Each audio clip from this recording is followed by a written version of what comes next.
We are live. Welcome, everybody, to the 2026 NRA annual meeting in Houston, Texas. We are here at the Voices of the Second Amendment area, specifically at the Meet the Pressers Gun Freedom Radio Studio of Liberty. And we're here with our special guest on day 3.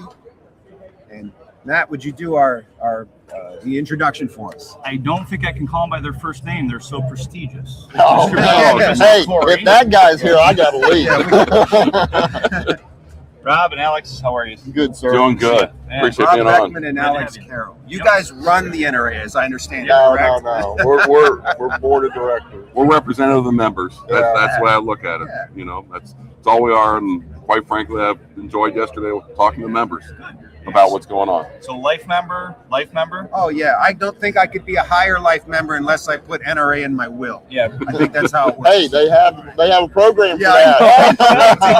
They got a program for that. Let's talk about after this. What was your guys' background with the NRA prior to becoming board members? Well, for me, I began kind of back in Boy Scout camp to where, shooting program and such, started shooting. And then once concealed carry came to Ohio, we were using the NRA basic pistol program.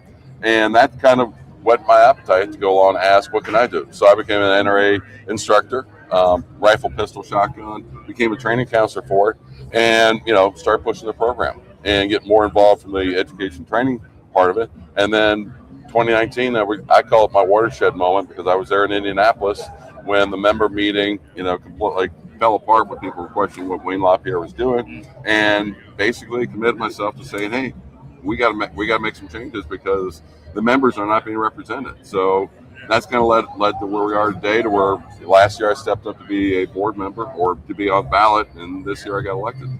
Yeah, when you first ran, or when you were deciding to run, you had called me, and I don't know if I was the only guy or the first guy, but you called me. I was like, absolutely, I can think of no one better in our sphere of influence that would be an advocate for change and for education moving forward with the NRA. So I'm really glad you took on that responsibility. And I'm sure it wasn't really easy. Running for any type of office isn't easy, and it probably had some effect on your family a little bit too. I had long conversations with my wife about it because when I do something, I don't do things halfway. So obviously, I want to jump in to do the job properly, but also keep everything going. It's a big time commitment. So Alex, tell us about your journey to this point. In the beginning.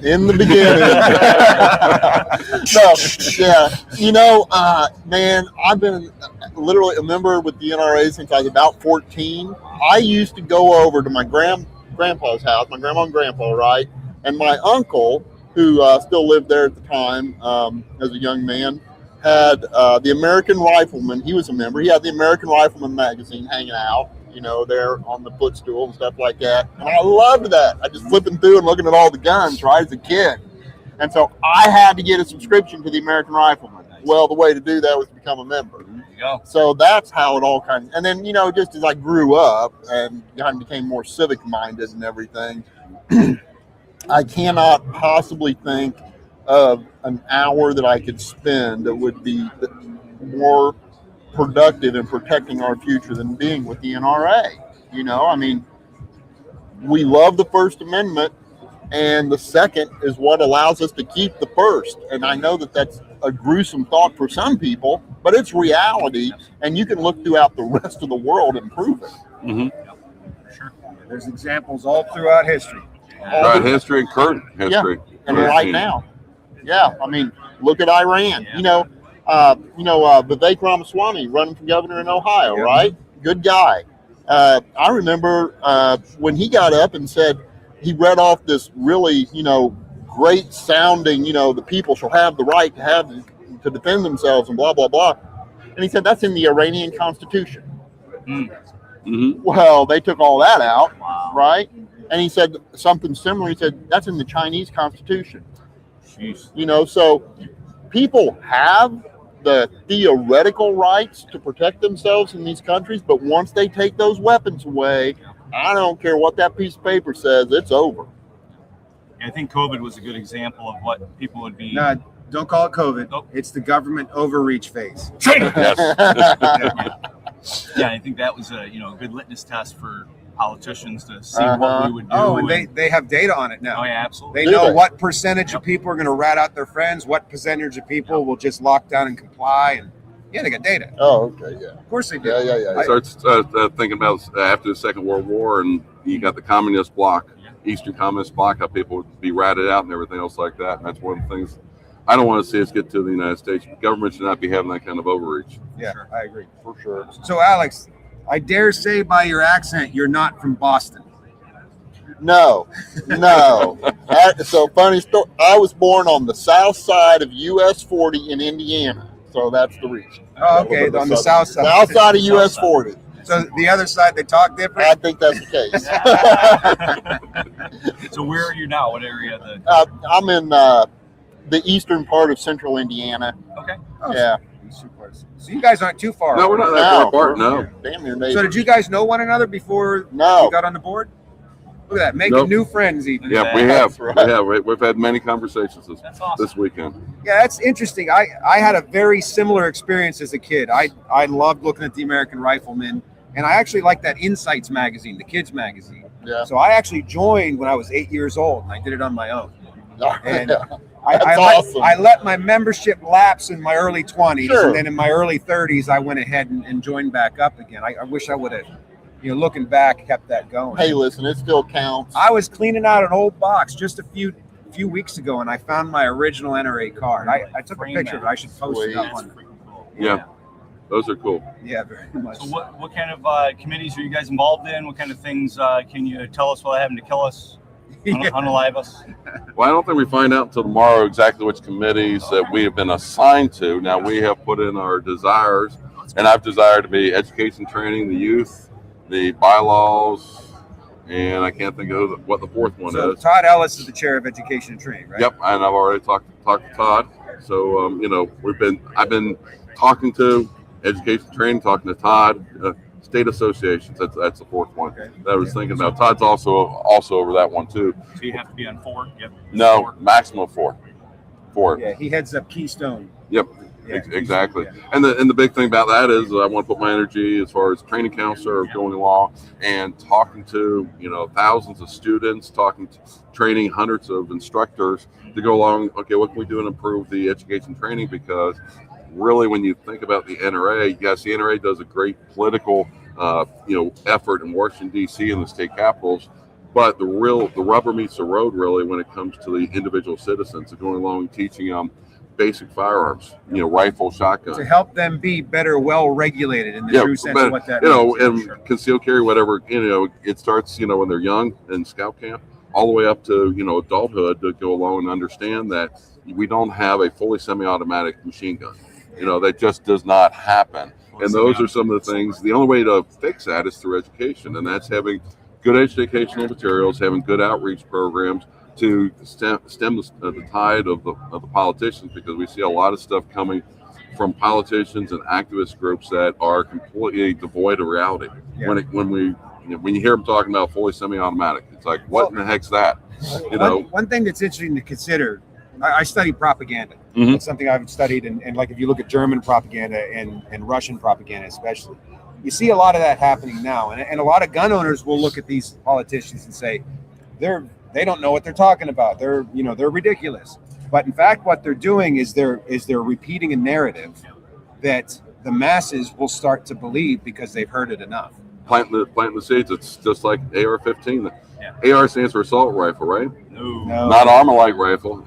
Assault, Armalite. and those are the things that they've repeated enough that people believe it. But the thing about it, even as gun owners, when I talk to gun owners and they say, well, I'm not, we don't need, ARs, and such. And to kill an animal. But I go along and point out to them, the thing you got to look at is an AR uses the exact same system as shotguns. As far as semi-automatic, same thing as your pistols. And when you go along and start thinking about it that way, they're like, well, if we outlaw the ARs, and all of a sudden they're going to come for our shotguns and for our pistols. Yeah. And we're not going to be able to duck hunt. We're not going to be able to do that. And then as soon as they deem they've got all those dangerous weapons out of the way, then they're going to come back for the revolvers and single shot rifles, just because in time, when you look at the Chinese and the Russian communists, they start off small and then they just build because every time they do it, well, this is for the greater good. This is going to go along and make us safer. Well, wait a minute. Why didn't the old one make us safer? Right. And now you want even more doing it. It's like, no, the best safety is in my hand. It's that old analogy of the frog in the pot. Turn it up, and if it's the hot pot, when it starts, it'll jump out. If it just eases its way up to a and boil, that's exactly their whole thought process on that. Yeah, and to your point too about, well, they start here and they start to pick off the other ones. The devil's in the details. If you read the anti-gun bills that are being proposed, that get bill numbers in different states, they're all the same language, and they're all basically written by Bloomberg and some of those other anti-gun groups. But like, for instance, when the city of Pittsburgh passed their illegal ordinances that we beat them, FOAC beat them in court eventually, and that was expensive. But we paid for them to defend those and for FOAC to go along and sue them over it too. Yeah, so the devil in the detail was, it was an assault weapons ban, but in the text it said any firearm that could expend its ammunition source with one trigger press, and they were claiming that was machine guns. That's a single shot. 12 gauge. It's ignorance on their part. But no, it's not ignorance. It's not. It was very well crafted, and if you look at it, that's pretty smart if you want to be shifty and take away people's rights. Virginia. What they did there, they changed one little word that could have literally outlawed all semi-automatic firearms. And Virginia, by one word. Learn from Virginia. Everyone needs to register to vote and get out and vote pro-gun. Well, not only vote, but also go along and talk to your neighbors, talk to your family, different things like that. Because in Virginia, it's a perfect example. They had over 300,000 gun owners that didn't bother to vote. And guess what? Spanberger went along, won by less than 300,000. Apathy will kill you. Absolutely. Now, on a side note, you had mentioned AR-15. Here's a little tidbit of trivia. AR-15, M1 Garand, arguably America's rifles at different times in our history. Both designed by Canadians. Ain't that a bitch? Hey. I thought AR stood for America's rifle. Well, that kind of it can now. It can now. But one of the things to bring into that people should be aware of, the American Rifle Challenge. Shifting gears just a little bit here, because that's a whole new competition that the NRA has out now that has really taken the competition world by fire, because who doesn't have an AR these days? But there's not a lot of competitions for it. Well, okay. Some like you have 12. Full auto too. And the American Rifle Challenge is taken. It was prototyped last year down at Camp Atterbury in Indiana, southern Indiana, by Alex here, and they're expanding out to other clubs and making it available to match directors to go along and get trained on how to put them on. And they're looking for 2026 to see that program get very big. Yeah, that first came out pre-government overreach. And I remember, actually, I believe, I could be wrong on this, but I'm pretty sure it was started off as carbine for home defense. Like, it was a new curriculum, and then they decided to kind of repurpose that and turn it into an ARC. And then COVID hit. Government overreach sort of slowed down. But I'm glad to see that gaining traction, because that's a really great program. One other question I would ask you, Rob, you had talked about the wish list of committees that you've applied. What wish list of committees have you put your name in the hat? Well, I was assigned finance. Assigned. There you go. and some others. What's your day job? I own data centers. Oh, well, yeah, there's your problem. There's your problem, right? And then also, just helping on writing documentation for strategic movement. And, my 2026 looks like really doing everything we can to get the Office of Advancement and Fundraising pumping on all 8 cylinders, right? And then also getting our member outreach really focused in on the 20s and 30s group. So the under 40 crowd. And we have all of the raw material to do that now. But guys, our age, what we need to understand, and the research I've done on this, it's just eye-opening. And on one hand, I just shake my head and go, I can't believe that's what it is. But it's our vernacular. Don't say membership, because that's a little too committal. Okay. You say participate. Hey, participate. Be an agent of change. And things of that nature. It's Makes me think of law enforcement. We can't tell them to spread their feet anymore, get on their knees. Yeah, but that's for a different reason. yeah. That's for a political correct reason. This is for communicating to a new group that speak different. They speak and they Things change over process time. different. They Yeah. speak and process different. And Well, I so guess it's kind of the same. Like our parents, at least my parents, when they were kids, probably would have said, "Hey, Daddy-O," and like that's not something my generation would have said. Exactly. Yeah. my grandma said, "Go cut me a switch." So that's what I remember from that generation. Mine shaved a 2x4 into a paddle. There you go. That's Some skill there. Yeah, right. So Good. Well, anything you guys are doing here at the show? Anybody can bump into you? You got your booth? Yeah, I got a booth. I'm doing over literally right behind you here in our booth, doing the Voice of Second Amendment. Had a lot of people that come on the show. On Friday, we're going to be coming out. We're going to have more people coming on the show this afternoon. A lot of good content for it. One of the big ones is we're having the NRA education training group on, so we're going to be getting an update for all the listeners that are out there for it, so they can hear what's coming up there. And they have made a lot of good improvements over the last year, and I'm hoping, again, being part of that committee can help advance it even further, because again, we need to engage that younger generation, making sure they realize the God-given constitutional rights that we have are only one generation away from being lost if we don't teach the next generation how valuable they are. Amen. Well, thank you guys both for your volunteerism and stepping up to do this, because I know it's not easy, and I know I just met you, Alex, but I know, and I would assume, and I know what Rob's background. You guys are already busy doing a million things anyhow, so I appreciate you giving up time to do this on behalf of the membership. And I really want to encourage you.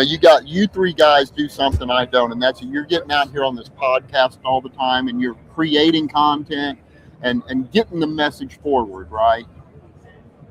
We can't encourage that enough. Rob, I love you for that. You guys, it's awesome.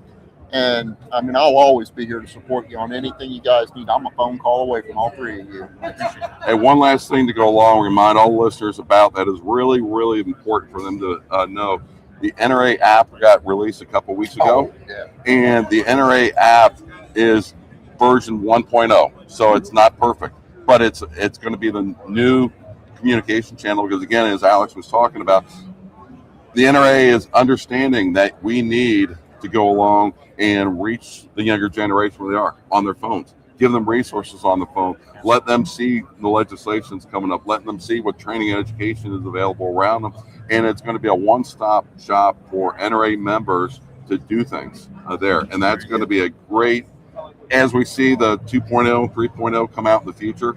Don't know what's all going to be included there, but 1.0 has a great start to it. I encourage everybody to download it. Encourage your friends to download to it, because it is a great resource. And as Clint just showed you, lots of information there. It keeps your card there, so you don't have to carry it around your wallet. You have it right there in your hand. And it's a very navigable. I use that word right, navigable hub to get to all the things that the NRA has, which is awesome. And I know as you guys add more features to it, it'll be a great way to communicate to a lot. Can I tell you some phraseology that I heard last night about one of the things they want to add to that? They want to make an Amazon-like interface that allows any of the manufacturers or providers to just load their product in, and you get to visit it on the app with a discount. That's pretty awesome. Especially with this anti-gun industry, world that we're in these days. Super. And one thing I'll add to it, that the app, you'll probably see a lot. Both Alex and I are in the IT world. There's several of the other board members in the IT world. The NRA just 3 weeks ago went along and hired a new IT director for it. So there's going to be a lot of changes coming, because we're not just the consumer of it. Alex and I both have seen, okay, what's it take for the back end? We also understand where the industry is going. So we're not going to be years behind. We might actually be able to get to the point where we're leading the industry when it comes to content, when it comes to going along and have that user-friendly interface to where people go along, they look at the NRA membership not as, I got to pay this again this year, to wow, I pay this and I get, hundreds, if not thousands of dollars worth of discounts because of what's on the app and different things like that. You just don't want AI Robs running around, that's all. Yeah, exactly. So, Alex, how do people find out more about you and give them your business and stalk you and all that fun stuff? The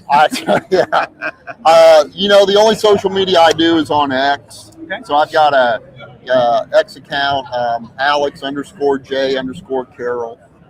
So you can hit me up there. But mostly, where I'm going to probably be doing more than anything, is I'm looking to follow you guys and repost your stuff and just really be the agent that allows us to get all of our messages collectively as a community, get them out to be heard, right? Because and the other thing too that we've got now that we didn't have a few years ago is we have X, right? We're not getting, because of Elon Musk buying that, we're not getting crowded out, shut down, delisted, throwing the emergency brake on our membership, stuff like that. Are you saying you're going to buy Facebook? No. No, we'll let that one just kind of figure out where it's going to go all by itself. For sure. That'll be market driven. There you go. And Rob, how can people find you? Well, people can find me by coming to the booth behind you right now. If they're in Houston. If not, you can go along. Find the Firearm Trainer Podcast at firearmtrainerpodcast.com. You can email me at ftp@concealedcarry.com. Or if you've got NRA questions specifically, and again, trying to go along and be accessible to members as much as I can, email me at scouter65@gmail.com. And the links actually in the description of the show for your Perfect. Firearms Trainer And Podcast. before you wrap, are you literally behind us? Yeah. Like right here? Mm-hmm. I spilled a cup of coffee into your side. I'm sorry. I'll send you the bill and clean my shoes. Damn. Anyway, so once again, if you're here at NRA Annual Meeting 2026 in Houston, Texas, make sure you check out these guys for sure. Shake their hand, tell them thank you. Check out Clint and my shows or classes coming up today. We've got 2 left. And sign up for the giveaways. The giveaway runs at the end of the month. BeatThePressers.com/giveaways. Stay safe. Perfect. Stay armed and be well regulated. Amen. Amen.